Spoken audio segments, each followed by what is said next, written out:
right, well, that's some good work, you guys. Okay, thank you. I love the energy, and I thought that Dance of Tumblers was pretty spectacular. So I actually want to go to your first piece, if you don't mind.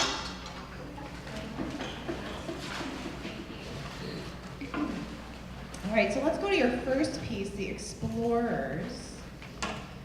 And, well, can we just start it together, do you mind? It's great to see you all then. All right, from the top.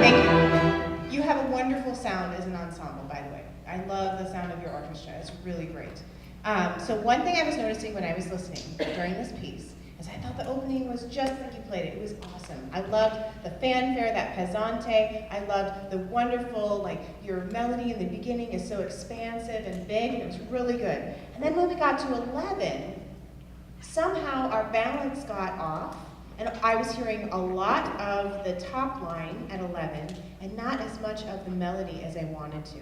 Okay, so what I'm going to try to do now is help you guys balance that out a little bit differently, because if you know, well, you don't see my score, but in the score at 11, first violins are mezzo forte, second violins are mezzo forte, violas and violin threes are forte, and cellos are forte. So we have to be changing our dynamic levels there. Now here's the other thing that's crazy, and there are so many things in music that it's never just like a one or the other kind of thing. If you're in a really big section and you have to play mezzo forte, that's a different kind of mezzo forte than if you're playing a solo and you have to play a mezzo forte, right? And it's also different if there's only 3 in your section and you have to play mezzo forte.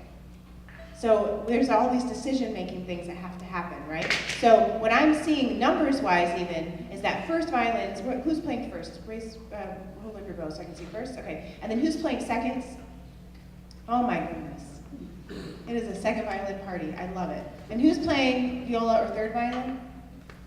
Okay. And then who's playing cello? Yeah. And then our basses, high basses. Nice to see you.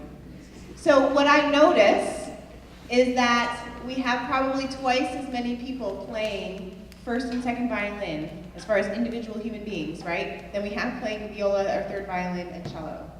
That was just a rough estimate. I'm not a mathematician. I didn't count you, but I'm just guessing it's about twice as much. So what that says to me is when you guys have mezzo forte then at 11, it needs to come down even more, okay? Because we're knowing that the numbers are much less. And then you guys with your forte, we have to figure out how to give you a bigger sound. So we're gonna work on that right now, okay? So let's go at 11, and I wanna hear just violas and cellos. Let's hear what's going on here.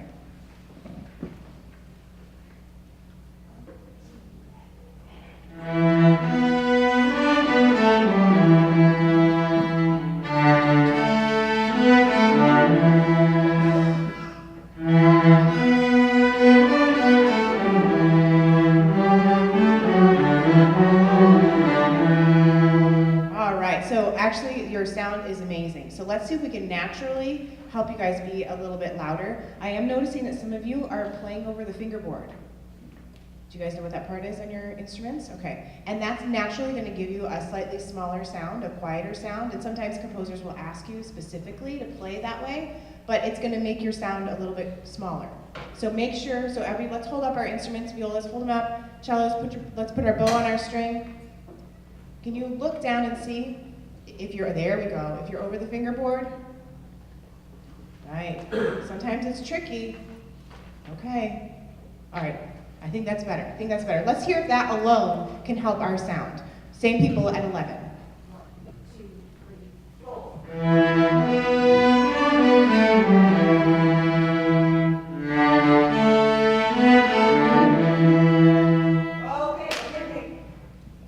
Shocked. Were you shocked at how much bigger that sound is? Did the rest of the orchestra hear it? Holy mackerel, and we didn't have to do anything except for just playing a different part of your string. Goodness gracious, if only it was always so easy, right? Okay, now I'm going to pick on you for one more thing. Now we've got this big sound. Can we play the half notes of full 2 beats and the dotted halves of full 3 beats? So, ba-ba-dee-da-da-da-da-da-da, off. Right? You hold it all the way until the count of the rest. Da da da da da da. 1, 2, 3, off. And then on 4, right? Whew. It's hard work, Miss Dana. What are you making us do? Okay, here we go. 1, 2, off the fingerboard. 2, 3, off. 2, 3,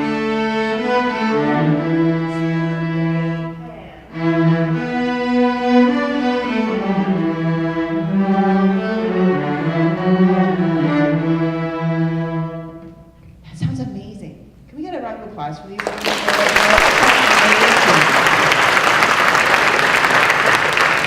All right, so let's see if we can add in the rest of the parts now. So basses, you're also, what are you? You're at forte, but there's only 2 of you, so I'm not worried about you overpowering the orchestra.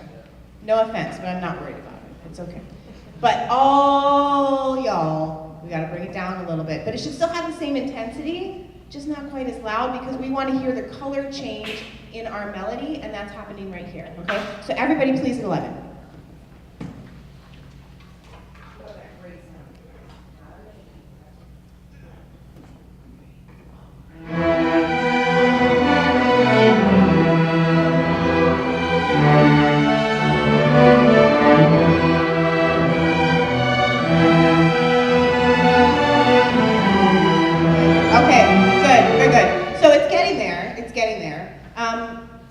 Maybe you can be honest with me. Could anybody not hear, if you're viola and a cello, this question is not for you, it's for all the violins. Could anybody not hear the melody in the low strings right then? Because maybe your neighbor was playing too loud? Just kidding.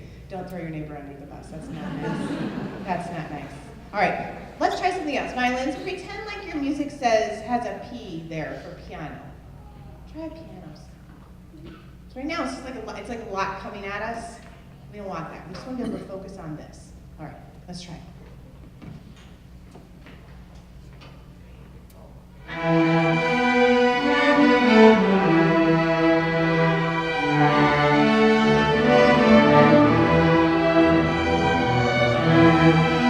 Okay, great. So let's keep it right there for now. I want to go back to the beginning, and I want to see if we can play it from the beginning all the way to measure to 19 with that feeling of, that opening was amazing. We don't have to change anything. Let's just change the balance at 11 and see how that feels when we get there, all right? From the top.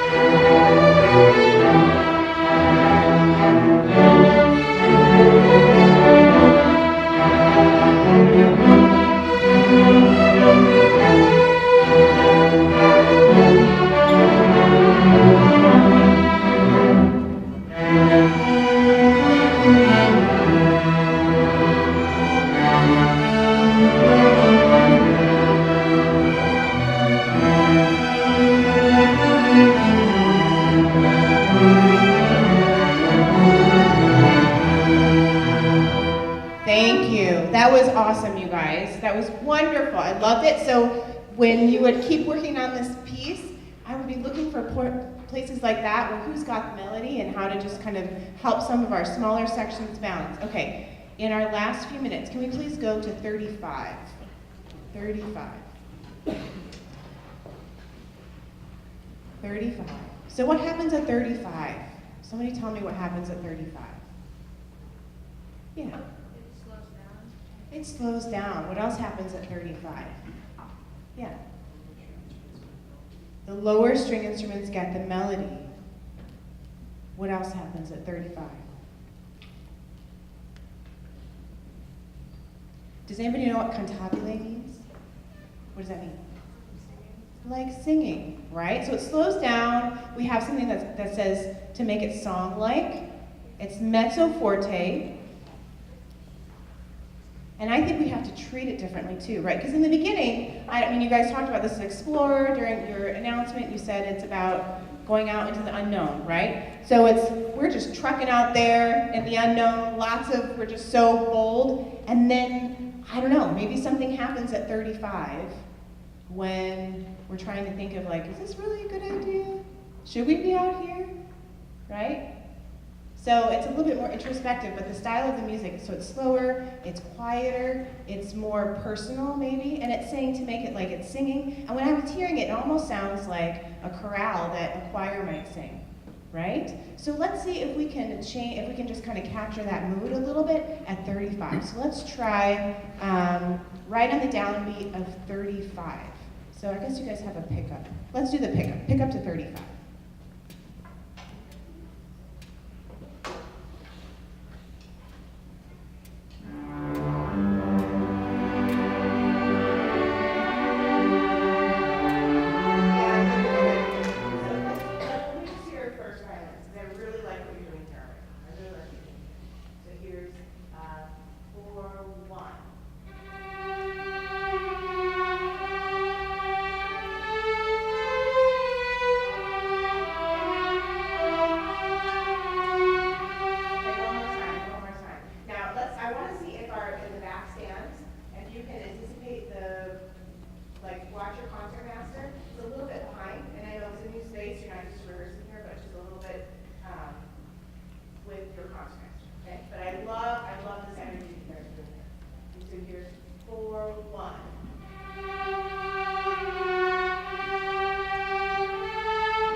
Very good. And would you do me a favor when you get to 38? You see how they have that tie, that half note tied to the quarter? What if that had a little diminuendo there? Got a little bit quieter. Wouldn't that be beautiful? Bum, bum, bum.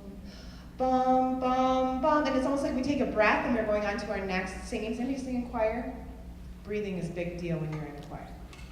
Right? We don't have to worry about that so much in our instruments when we have strings, but it's good to remember where you might be breathing. Okay, second violins, can I hear you please? Same spot. So I'm giving you 4-1, and then you're playing on beat 2 of 35. Here's 4-1.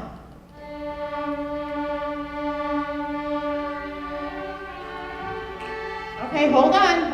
How many D's do you have? 4 quarter note D's, and then 1 8th note D. Okay, so let's not play more. One more time.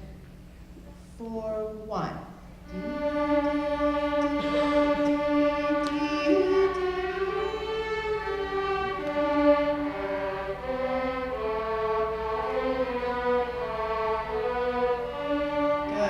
Good. So you guys are like the altos. You're the altos in the choir. So you need to support the sopranos in this. So can I just have first and second violins? But I love what you're doing. You're staying very legato. It's beautiful. We just need to make sure we're staying together. So here's the same thing, first and second violins. 4-1.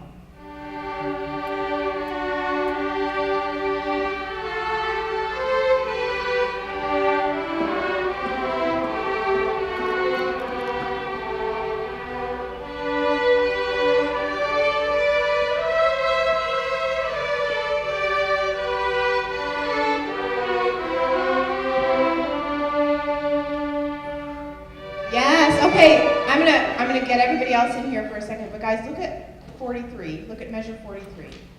You know how I was talking about breath marks? You actually have a breath mark put in there. Goodness gracious. So let's have a little diminuendo and then a lift right before beat 2 in measure 43, but it's right there in the music to play your violin like you're singing a piece. Okay, now let me hear these beautiful cellos. Cellos. Pick up to 35. Here we go.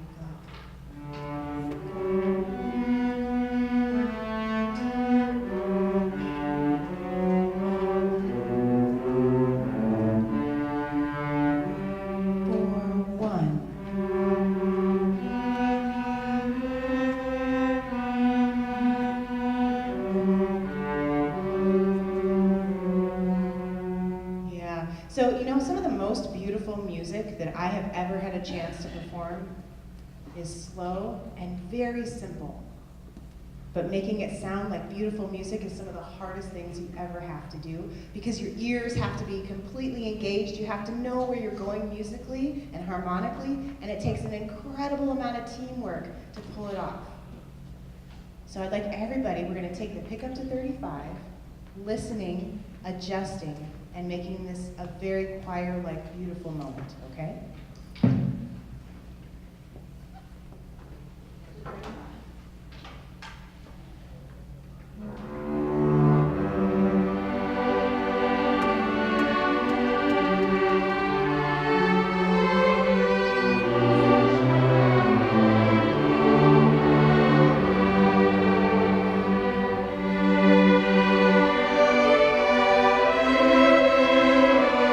Okay, guys, thank you.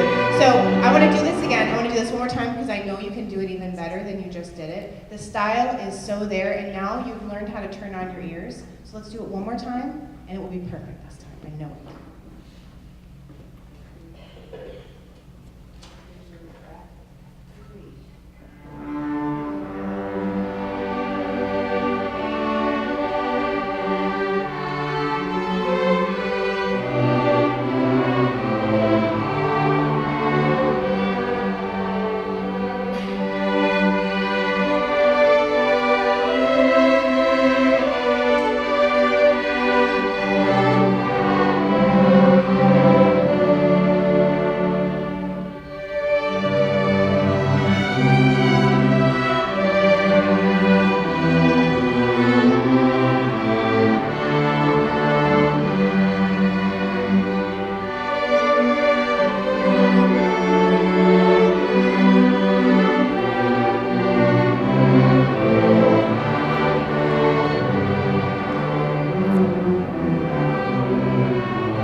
You guys are amazing, and just have fun with that and make beautiful music because you can really do it. Thank you for your work. Great job. Thank you.